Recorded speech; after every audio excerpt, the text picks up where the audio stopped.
আসসালামু আলাইকুম সবাইকে স্বাগত জানাচ্ছি বিডি দর্পণের নিয়মিত আয়োজন আজকের দুনিয়ায়। আপনাদের সাথে আছি আমি ফাহাদিয়া মিতো। চলুন জেনে নেওয়া যাক সারা দুনিয়ায় এই পর্যন্ত ঘটে যাওয়া প্রধান খবরগুলো। ফিলিস্তিনের গাজায় ৫ বছরের জন্য যুদ্ধবিরতির একটি চুক্তি করতে রাজি হয়েছে হামাস। এই চুক্তি অনুযায়ী যুদ্ধবন্ধের পাশাপাশি হামাসের হাতে বন্দী বাকি সব পণবন্দীকে মুক্তি দেওয়া হবে। মধ্যস্থতাকারী দেশ মিশরের সঙ্গে আলোচনার পর শনিবার এমন তথ্য জানিয়েছেন হামাসের এক কর্মকর্তা।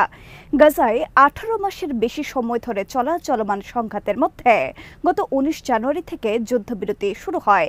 পরে ১৮ মার্চ থেকে যুদ্ধবিরতি ভেঙে আবার হামলা শুরু করে ইসরায়েল। তারপর থেকে হামাস ও ইসরায়েল দুই পক্ষ আলোচনায় বসলেও যুদ্ধবিরতি নিয়ে একমত হতে পারেনি। এর মধ্যে সম্প্রতি যুদ্ধবিরতির নতুন প্রস্তাব দেয় মিশর।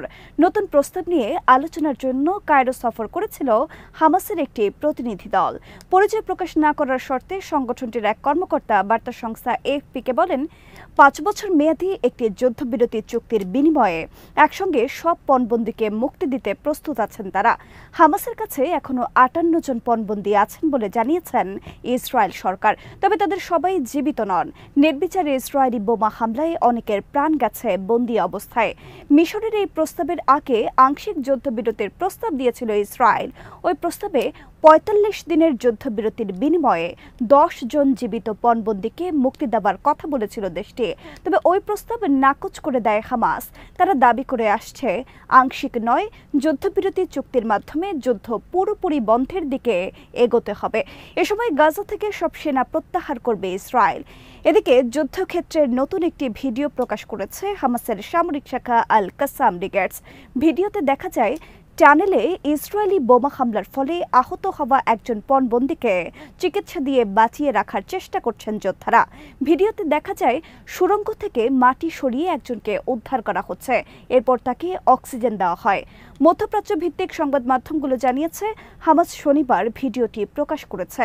তবে এটি গাজার কোন এলাকায় ধারণকৃত তা জানা যায়নি। সিন্ধু নদের পানি ইস্যুতে আবারও কড়া বার্তা দিয়েছে পাকিস্তান।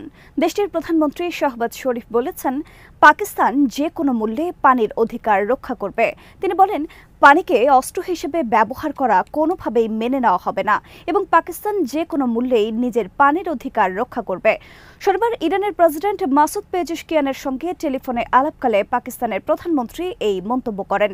আলাপে তিনি আবারও নিশ্চিত করেন, সন্ত্রাসবাদের যে কোনো ধরনের বিরুদ্ধে পাকিস্তান।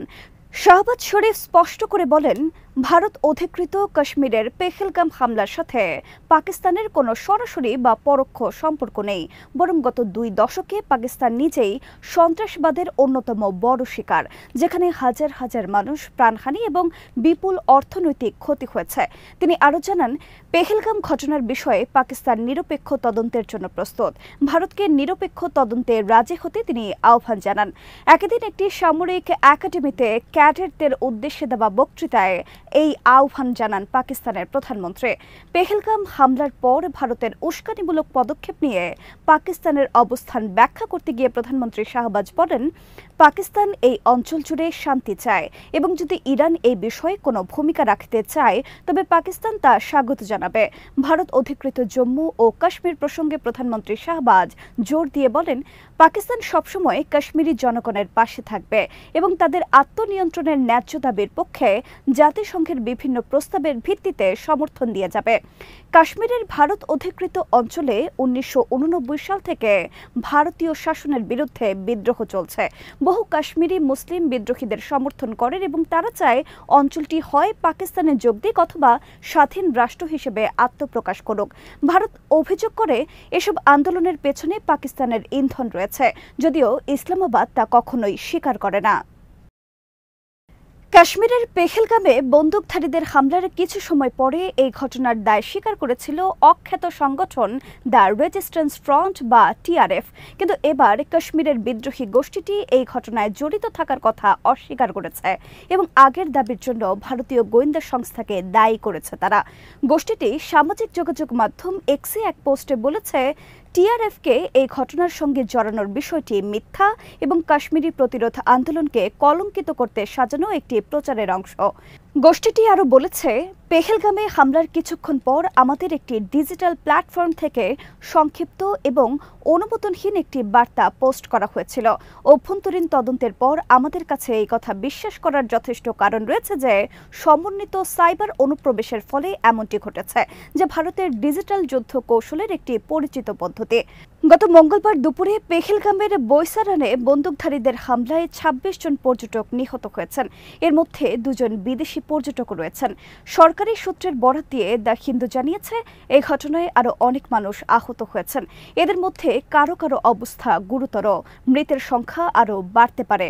যদিও এখনো পর্যন্ত সরকারের পক্ষ থেকে কোনো আনুষ্ঠানিক হতাহতের সংখ্যা প্রকাশ করা হয়নি।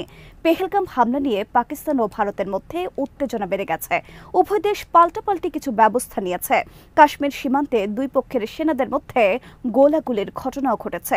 এদিকে ভারত ও পাকিস্তানের মধ্যে চলমান উত্তেজনা নিয়ে কথা বলেছেন মার্কিন প্রেসিডেন্ট ডোনাল্ড ট্রাম্প। তিনি বলেছেন, প্রতিবেশী দুই দেশের মধ্যে এই সমস্যা নিয়ে তারা নিজেরাই সিদ্ধান্ত নেবে, নিজেরাই বিষয়গুলো মিটিয়ে ফেলবে। সাংবাদিকদের ট্রাম্প বলেন, দেশ দুটির সীমান্ত অঞ্চলে যে ঐতিহাসিক সংঘাত চলে আসছে তা তারা নিজেরাই সমাধান করবে। তবে কাশ্মীর ইস্যু নিয়ে ভারত ও পাকিস্তানের নেতাদের সঙ্গে যোগাযোগ করবে কিনা এমন প্রশ্নের জবাবে কোনো জবাব দেননি ট্রাম্প।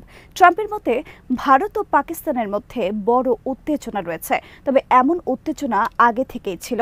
তিনি বলেন, দেশ দুটি কোনো না কোনোভাবে বিষয়টি মিটিয়ে ফেলবে। পোপ ফ্রান্সিসের শেষ কৃত্যানুষ্ঠানে অংশ নিতে রোম সফররত মার্কিন প্রেসিডেন্ট ডোনাল্ড ট্রাম্প ও ইউক্রেনের প্রেসিডেন্ট ভলোদিমির জেলেনস্কি বৈঠক করেছেন। ভ্যাটিকানের বিশাল গির্জার ভেতরে তারা একান্তে বৈঠক করেন। রাশিয়া ইউক্রেন যুদ্ধ বন্ধের আলোচনায় অচল অবস্থা দূর করতে এই বৈঠক হয়েছে বলে ধারণা করা হচ্ছে। এর আগে গত শুক্রবার ট্রাম্প বলেছিলেন, রাশিয়া ইউক্রেন একটি চুক্তি সই করার খুব কাছাকাছি পৌঁছে গেছে। শুক্রবার মস্কোয় রুশ প্রেসিডেন্ট ভ্লাদিমির পুতিনের সঙ্গে মার্কিন প্রেসিডেন্টের বিশেষ দূত স্টিভ উইটকফ বৈঠক করার কয়েক ঘণ্টা পর ট্রাম্প এমন মন্তব্য করেন। এর আগে ট্রাম্প সামাজিক যোগাযোগ মাধ্যমে বলেছিলেন, চুক্তির প্রধান পয়েন্টগুলোর বেশিরভাগ নিয়ে একমত হওয়া গেছে। তিনি রাশিয়া ও ইউক্রেনকে উচ্চ পর্যায়ের বৈঠক করার এবং চুক্তি সই করার তাগিদ দিয়েছেন। তবে শনিবার জেলেনস্কির সঙ্গে ট্রাম্পের বৈঠকে চুক্তির বিষয়ে কতদূর অগ্রগতি হয়েছে সে বিষয়ে কিছু জানা যায়নি। জেলেনস্কি বলেন, শান্তি আনার ক্ষেত্রে কাঙ্ক্ষিত ফল দিয়ে এই বৈঠক ইতিহাসে গুরুত্বপূর্ণ হয়ে উঠতে পারে। হোয়াইট হাউসের এক মুখপাত্র বৈঠকটিকে খুবই ফলপ্রসূ বলে উল্লেখ করেছেন। সেন্ট পিটার্স বাসিলিকায় দুজনের বৈঠকে অন্য কাউকে দেখা যায়নি। জেলেনস্কির দপ্তর থেকে জানানো হয়, দুই নেতা পরস্পরের কাছাকাছি বসে প্রায় ১৫ মিনিট আলোচনা করেন। গত ফেব্রুয়ারিতে ওয়াশিংটনের ওভাল অফিসে দুই নেতার মধ্যে উত্তপ্ত বৈঠকের পর এটি ছিল তাদের প্রথম সাক্ষাৎ। যুদ্ধবন্ধে আলোচনার গুরুত্বপূর্ণ এক সময়ে এই দুই নেতার সাক্ষাৎ হল। এদিকে যুদ্ধবিধ্বস্ত কুরস্ক অঞ্চল সম্পূর্ণরূপে নিয়ন্ত্রণে নেবার কথা জানিয়েছে রাশিয়া। ইউক্রেনের সেনাবাহিনীর আকস্মিক পাল্টা আক্রমণে ৮ মাস পর এই দাবি করল ক্রেমলিন। রাশিয়ার সামরিক প্রধান ভ্যালেরি গেরাসিমভ শনিবার প্রেসিডেন্ট ভ্লাদিমির পুতিনের সাথে একটি ভিডিও কনফারেন্সের সময় এই ঘোষণা দেন, যেখানে তিনি বলেন, রুশ সৈন্যরা ইউক্রেনীয় নিয়ন্ত্রণাধীন কুরস্কের শেষ গ্রাম গোর্নাল মুক্ত করেছে। তবে ইউক্রেনের সামরিক বাহিনী তাৎক্ষণিকভাবে দাবির বিরোধিতা করে বলেছে, তাদের সৈন্যরা এখনও কুরস্কের কিছু অংশে সক্রিয় আছে। ইরানের পরমাণু প্রকল্প নিয়ে দেশটির সঙ্গে তৃতীয় দফায় বৈঠক করেছে যুক্তরাষ্ট্র। শনিবার ওমানের রাজধানী মাস্কাটে এই বৈঠক অনুষ্ঠিত হয়। বৈঠক শেষে আলোচনায় অগ্রগতির কথা জানিয়েছে দুই দেশে। একই সঙ্গে আগামী সপ্তাহে আবারও আলোচনায় বসার বিষয়ে একমত হয়েছেন তারা। শনিবার এই বৈঠকের নেতৃত্ব দেন ইরানের পররাষ্ট্রমন্ত্রী আব্বাস আরাকচি এবং যুক্তরাষ্ট্রের দূত স্টিভ উইটকফ। বৈঠকের পর পরিচয় প্রকাশ না করার শর্তে মার্কিন এক কর্মকর্তা জানিয়েছেন, আলোচনা ইতিবাচক ও ফলপ্রসূ হয়েছে। আর আব্বাস আরাকচি বলেছেন, আগামী বৈঠকে দুই দেশের মধ্যে বিভিন্ন মতপার্থক্য কিভাবে আরও কমানো যায় তা যাচাই বাছাই করে দেখবেন তারা। এর আগে গত 2 সপ্তাহে প্রথম ও দ্বিতীয় ধাপের বৈঠক অনুষ্ঠিত হয় মাস্কাট ও ইতালির রাজধানী রোমে। আগামী সপ্তাহের বৈঠক ইউরোপে অনুষ্ঠিত হবে বলে জানান যুক্তরাষ্ট্রের ওই কর্মকর্তা। তিনি বলেন, একটি চুক্তিতে পৌঁছাতে এখন এখনো অনেক কাজ বাকি রয়েছে, তবে শনিবারের আলোচনায় আরও অগ্রগতি হয়েছে। 2015 সালে ইরানের পরমাণু প্রকল্প সংক্রান্ত একটি চুক্তিতে অংশ নিয়েছিল যুক্তরাষ্ট্র।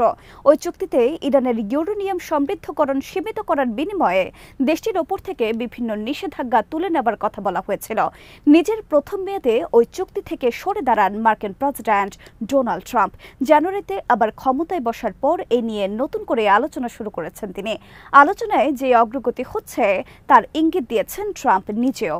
পোপ ফ্রান্সিসের অন্ত্যেষ্টিক্রিয়ায় অংশ নিতে যাবার পথে উড়োজাহাজের সাংবাদিকদের তিনি বলেন, আমরা ইরানের সঙ্গে আলোচনা করেছে, আর আমি মনে করি আমরা একটি চুক্তিতে একমত হতে যাচ্ছে। অন্য যে কোনো বিকল্পের চেয়ে আমি চুক্তি করতে বেশি পছন্দ করব। আজ এখানেই শেষ করছি। সবাই ভালো থাকুন, সুস্থ থাকুন আর দেখতে থাকুন বিডি দর্পণ। চ্যানেলটি ভালো লাগলে সাবস্ক্রাইব করুন, সংযুক্ত থাকুন আমাদের ফেসবুক পেজে। আল্লাহ হাফেজ।